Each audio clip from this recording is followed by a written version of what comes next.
welcome to the Wonder of Grace.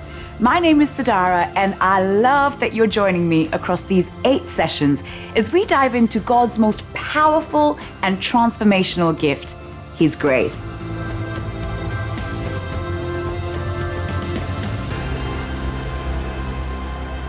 Perhaps you've grappled with questions about grace over the years.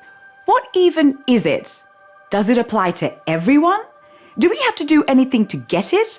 And does it really make a difference in our lives?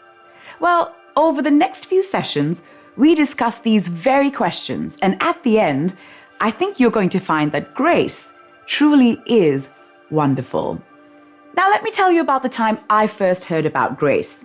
It was probably nearly 20 years ago now.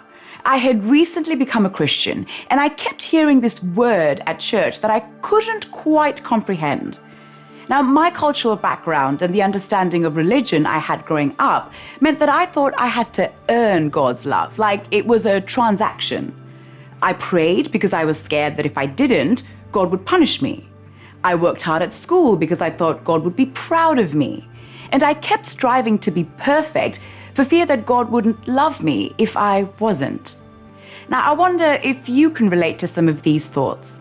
And if you're thinking, gosh, that sounds exhausting, well, you would be right. It certainly was.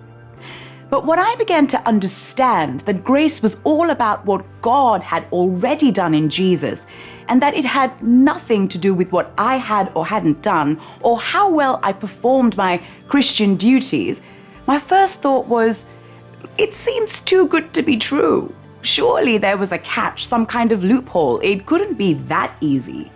Could it? At that point in my life, I couldn't comprehend that God's love for me wasn't based on what I do or fail to do, but on who He is. Because God is love. That's right. 1 John 4:8 tells us that God actually is love itself. So everything He does and everything He says must therefore come from love. Everything. I now know that there's nothing I can do that can make God love me any more or any less. That right there is His grace.